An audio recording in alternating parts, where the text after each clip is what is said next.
Good morning, dear students. Welcome again in class 8th physics. Okay. Now today we are discuss on our previous chapter, that is the force and pressure. Okay, ये chapter आपके exam में आने वाला है, तो इसके मैं आपको कुछ इम्पोर्टेंट चीज़ें जो है वो डिस्कस यहाँ पे कर लेता हूँ. ठीक है, एक क्विक रिवीजन आप लोगों का जो है उसमें हो जाएगा. Okay, so first we start effect of forces. Question आपका इस तरीके से आएगा, right the effect of forces. Okay, so first is what force can cause motion in a stationary object. Okay, force जो है आपको सिर्फ लिखना है, force can cause motion in a stationary object. ठीक, that is object at rest. कोई भी object अगर रेस्ट में है तो वो मोशन में आ जाएगा जब उसके ऊपर फोर्स अप्लाई किया जाए. ठीक है, ये फर्स्ट हो गया. सेकेंड सेकेंड देखिए, force can stop a moving object. Okay, second क्या है, force can stop a moving object. जब किसी ऑब्जेक्ट के ऊपर फोर्स लगाया जाए तो वो क्या हो जाएगा, स्टॉप हो जाएगा. ठीक है, जैसे देखिए, if you apply a brake on the bicycle, moving bicycle, then it will be stop. आपकी तरफ कोई भी अगर बॉल आ रही है और आपने क्या किया, बीच में हाथ आप लेके आ गए, ठीक है, तो वो उसको आप क्या कर सकते हैं, उसको रोक सकते हैं. मतलब जिस फोर्स से बॉल आ रही थी आपने उसे पकड़ लिया तो वो क्या हो जाएगी, स्टॉप हो जाएगी. ठीक है.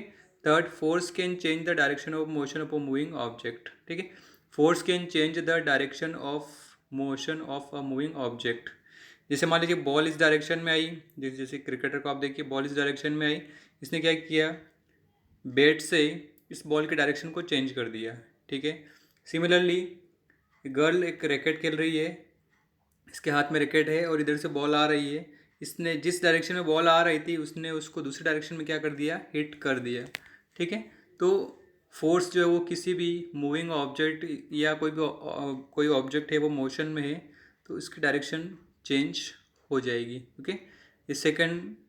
नाउ फोर्थ, थर्ड ही हो गया. फोर्थ देखिए, force can change the speed of a moving object. Force किसी भी मूविंग ऑब्जेक्ट की स्पीड को क्या कर सकता है, चेंज कर सकता है. ठीक है. When a person push a moving swing, it move faster when she puts Neil's swing in the opposite direction. देखिए इसमें आप देखिए, इसका मैं आपको एक ये देखिए यहाँ पे ये झूला है, इसमें कुछ स्टूडेंट क्या कर रहे हैं, स्विंग हो रहे हैं. ठीक है, अब उसने जैसे फोर्स लगाया तो पहले इसकी स्पीड स्लो थी, जैसे उसने ज़्यादा फोर्स लगाया तो ये झूला जो है वो तेज़ी से टू एंड फ्रो होने लगेगा. उसी तरीके से साइकिल पहले धीरे चला रहा था, जैसे थोड़ा सा फोर्स अप्लाई किसी ने पीछे से धक्का दिया तो इसकी स्पीड जो है वो बढ़ जाएगी. ठीक है. नाउ फिफ्थ इफेक्ट क्या है, force can change the shape and size of an object. Force किसी भी शेप, किसी भी ऑब्जेक्ट का शेप चेंज कर सकता है, उसकी साइज़ को क्या कर सकता है, चेंज कर सकता है. ठीक है. आपने क्या किया, पेपर जो है, पेपर जो A4 साइज़ का होता है, रेक्टेंगल शेप में होता है, आपने उसको तोड़ मरोड़ के उसका शेप चेंज कर दिया और ये फिगर आपने उसकी बना ली. सिमिलरली हम अपने घरों में आटा गूंथते हैं, ठीक है, तो उसका शेप हमने क्या कर दिया, चेंज कर दिया. हम ऊपर से फोर्स लगाते हैं तो उसका शेप क्या हो जाता है, चेंज हो जाता है. ठीक है. कोलगेट की जो है वो एक ट्यूब है, आपने उसके ऊपर फोर्स लगाया तो पहले वो पूरी भरी हुई थी, when you apply the force then its size will be change. ठीक है, वो पिचक जाएगी बीच में से. ठीक है, तो ये कुछ इफ़ेक्ट हैं फोर्स के, आपको ध्यान रखना है, समझना है, लिखना है. ओके. कई बार आपसे पूछा जाए what is the SI unit of force. The SI unit of force is Newton. Force की एसआई यूनिट क्या है, न्यूटन, और इसको कैपिटल एन से क्या किया जाता है, डिनोट किया जाता है. ठीक है. Now classification of force. Force there are two types of classic two types of forces. First is contact force and second is non contact force. ठीक है. Contact force means what, to understand what contact force है, इसमें बहुत सारी चीज़ें दी गई है. मैंने आपको पहले स्टार्टिंग में बताया था, contact force are that only when object are in physical contact with the each other and bring about changes। ठीक है, कॉन्टैक्ट फोर्सेस क्या क्या है? कॉन्टैक्ट फोर्स वह फोर्स है जो ऑब्जेक्ट के बीच में एक दूसरे से क्या होता है, कांटेक्ट होता है। ठीक है, are force that act only when object are in physical contact with each other. दो ऑब्जेक्ट का आपस में क्या हो, कांटेक्ट हो। एग्जाम्पल टाइप्स इसके, एक तो मस्कुलर फोर्स और एक फ्रिक्शनल फोर्स। ठीक है, मस्कुलर फोर्स और एक और फ्रिक्शनल फोर्स या फोर्स ऑफ फ्रिक्शन। ठीक है, ठीक है, ये बॉयस बाल्टी उठा रहा है, बकेट को उठा रहा है, मतलब इसमें कांटेक्ट हो रहा है उसके हैंड के बीच में और बकेट के बीच में। यहाँ पर ये फुटबॉल को किक कर रहा है तो यहाँ पर भी कांटेक्ट हो रहा है उसके लेग और फुटबॉल के बीच में। ये भी एक कांटेक्ट फोर्सेस है, साइकिल और उसके लेग हैंड के बीच में कांटेक्ट है। ठीक है, तो ये मस्कुलर फोर्स हो गया। ठीक है, कुछ और एग्जांपल देखिए मस्कुलर फोर्सेस के, ये इस तरीके से। ठीक है, और ये भी मस्कुलर फोर्स का एक एग्जांपल हो गया। ठीक है, so this is the contact forces. Muscular force is a contact force. What is frictional force? Frictional force means force of friction. जब आप दो ऑब्जेक्ट को आपस में क्या करते हैं, रगड़ते हैं। ठीक है, तो उसमें भी क्या होता है, फ्रिक्शन लगता है। ठीक है, फ्रिक्शनल फोर्स हम पूरा डिटेल में एक चैप्टर हम स्टडी कर चुके हैं। The force act along the two surfaces in contact that opposes the motion of one object over the other is called force of friction or frictional force। ठीक है, जब दो सरफेस एक दूसरे के कांटेक्ट में आती है, ठीक है, तो जिस डायरेक्शन में उस ऑब्जेक्ट का मोशन है उसके अपोजिट में फोर्स लगता है उसको हम क्या बोलते हैं, फ्रिक्शनल फोर्स बोलते हैं। ठीक है, जैसे देखिए बॉल है और ये सरफेस है। ठीक है, ये बॉल इस डायरेक्शन में मूव कर रही है। ठीक है, और तो जो फ्रिक्शन फोर्स लगेगा वो अपोजिट डायरेक्शन में यहाँ पर लगेगा। ठीक है, ये हो गया। Next, non contact force. What are the example of non contact force? देखिए नॉन कॉन्टैक्ट फोर्स कौन कौन से हैं। Non contact force means there is no physical contact between two object. Non contact forces are forces that act even when object are not in physical contact with each other about the changes. ठीक है, एक दूसरे के बीच में कोई भी contact की जरूरत नहीं है। जैसे मैग्नेटिक फोर्स हो गया, इलेक्ट्रोस्टैटिक फोर्स हो गया, ग्रेविटेशनल फोर्स हो गया। ठीक है, मैग्नेटिक फोर्स मीन्स क्या है, आप लोगों ने देखा है, जैसे ये मैग्नेट है, ये आयरन नीडल्स को क्या करती है, आयरन क्लिप्स को अपनी तरफ खींचती है। ठीक है, आप इसको बिना टच करे इसके सिर्फ इसके पास में रखेंगे तो भी इसके ऊपर एक फोर्स लगेगा और उसको ही क्या करेगी, अट्रैक्ट करेगी। ठीक है, तो ये मैग्नेटिक फोर्स हो गया। डेफिनेशन वगैरह सारी मैंने आपको लिखवा रखी है, जस्ट मैं भी आपको यहाँ पर सिर्फ समझा रहा हूँ। इलेक्ट्रोस्टैटिक फोर्स क्या है? What is electrostatic force? जैसे आपने एक प्लास्टिक कॉम्ब लिया, उसको आप अपने हेयर में क्या कर रहे हैं, ऐसे घुमा रहे हैं, और जैसे आप स्मॉल पीसेस के पास में ले जाएंगे, पेपर के पीसेस में, पेपर पीसेस के पास में अगर ले जाएंगे तो वो उनको अपनी तरफ क्या करेगा, अट्रैक्ट करेगा। ठीक है, तो ये जो फोर्सेस हैं ये कौन सा हो जाएगा, इलेक्ट्रोस्टैटिक फोर्सेस। ठीक है, मीन्स जब हम अपने कॉम्ब को हमारे हेयर में क्या करते हैं, इस तरीके से देखिए, तो वो चार्ज हो जाता है, उसके ऊपर चार्जेस आ जाते हैं और फिर वो क्या करता है, मान लो अगर उसके ऊपर प्लस चार्जेस हैं तो ये अनचार्ज ऑब्जेक्ट को अपनी तरफ क्या करेगा, अट्रैक्ट करेगा। ठीक है, लिखा हुआ भी, the force exerted by charge object on another charge और uncharged object is called electrostatic force. ठीक है, तो इलेक्ट्रोस्टैटिक फोर्स भी क्या है, एक नॉन कॉन्टैक्ट फोर्स है। ठीक है, what is gravitational force? Third, gravitational force भी क्या है, एक नॉन कॉन्टैक्ट फोर्स है। ठीक है, the force with which two object attract each other is called force of gravitation. एक दो ऑब्जेक्ट एक दूसरे के ऊपर एक अट्रैक्टिव फोर्स लगाते हैं, उसे हम क्या बोलते हैं, ग्रेविटेशनल फोर्स। ठीक है, और जो ग्रेविटेशनल फोर्स अर्थ की वजह से लगता है उसे हम क्या बोलते हैं, एक्सेलरेशन ड्यू टू ग्रेविटी। ठीक है, और ये फोर्स यूनिवर्स में लगता है। Gravitational force exist everywhere in the universe. ठीक है, ये ग्रेविटेशनल फोर्स के बारे में हो गया। जैसे यहाँ पर देखिए, जैसे बॉल को ऊपर से क्या किया, ड्रॉप किया। ठीक है, बॉल को जैसे ऊपर से ड्रॉप किया तो ये नीचे की तरफ आ रहा है। ठीक है, नीचे की तरफ क्यों आ रहा है, क्योंकि यहाँ पर एक ग्रेविटेशनल फोर्स काम कर रहा है, एक्सेलरेशन ड्यू टू ग्रेविटी। देखिए, this force is due to attraction between the earth and object, it is called force of gravity. इसको हम क्या बोलते हैं, force of gravity. This force of attraction exerted by earth on any object is called force of gravity. Gravity की definition भी आपसे पूछ सकते हैं। ठीक है।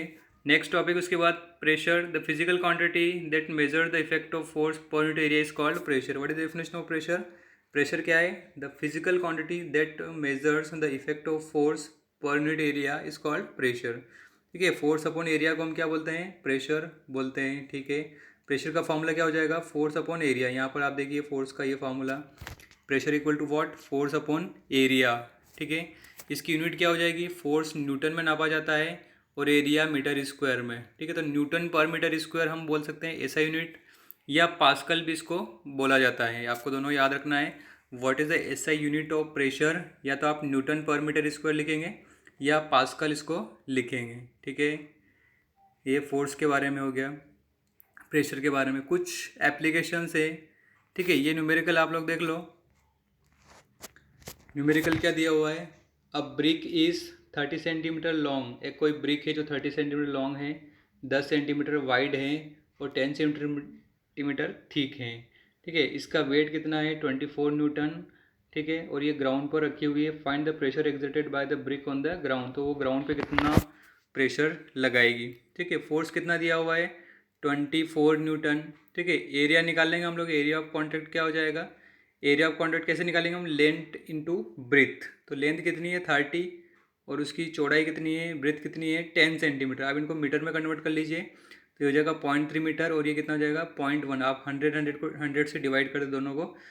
30 को आप 100 से डिवाइड करोगे तो कितना आ जाएगा? 0 से 0 कट जाएगा और 0.3 यहाँ पे लग जाएगा। 10 को डिवाइड करेंगे तो 10 को 100 से डिवाइड करेंगे तो 0 से 0 कट जाएगा 0.1 मीटर, तो ये आ जाएगा 0.03 मीटर स्क्वायर। अब प्रेशर का फॉर्म लगा दो, फोर्स अपॉन एरिया। फोर्स दिया हुआ 24, एरिया आपने निकाल लिया 0.03, डिवाइड करेंगे तो ये वैल्यू आपको मिल जाएगी। ठीक है, ऐसा ही न्यूमेरिकल आपको एक एक्सरसाइज में दिया हुआ है, जो मैंने आपको करवाया है वो न्यूमेरिकल आप लोग कर लेंगे बिल्कुल अच्छी तरीके से। ठीक है, एप्लीकेशन क्या क्या है? एक हैवी ट्रक है fitted with 614 tyres. Heavy truck में जो टायर लगाए जाते हैं वो 6 से 14 टायर के बीच में होते हैं, ताकि एरिया बढ़ जाए और हम उसके ऊपर ज़्यादा से ज़्यादा लोड को जो है वो रख सकते हैं। ठीक है, इस तरीके से देखिए आप लोग, जितना ज़्यादा एरिया होगा उतना ही प्रेशर क्या होगा? कम होगा। ठीक है, skis use long flat skis to slide over snow. ठीक है, ये स्काइज जो होते हैं वो इस तरीके का लॉन्ग फ्लैट स्की स्लाइड ये यूज़ करते हैं ताकि एरिया ज़्यादा हो तो प्रेशर क्या हो? कम हो, क्योंकि हमारे पास में फार्मूला क्या है? P equal to F by A. ये हमारे पास में फार्मूला, एरिया जितना ज़्यादा होगा प्रेशर उतना ही क्या होगा?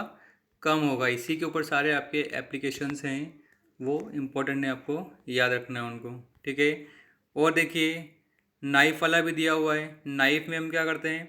उसको जब उसको क्या किया जाता है? शार्प बनाते हैं तो उसका एरिया कम हो जाता है ताकि प्रेशर ज़्यादा लगे और कोई भी चीज़ आसानी से कट जाए। ब्लेड में क्या होता है? ब्लेड इतनी ज़्यादा शार्प होती है कि उसका जो एरिया है इस एजेस का वो क्या होता है? बहुत कम हो जाता है ये वाला एरिया, ताकि इजीली कोई भी चीज़ कट जाए। ठीक है, जो फाउंडेंस जो होती है, फाउंडेशंस होती है, जो नींव जो होती है वो नीचे से क्या होती है? बहुत ज़्यादा चौड़ी ली जाती है, ताकि क्या हो?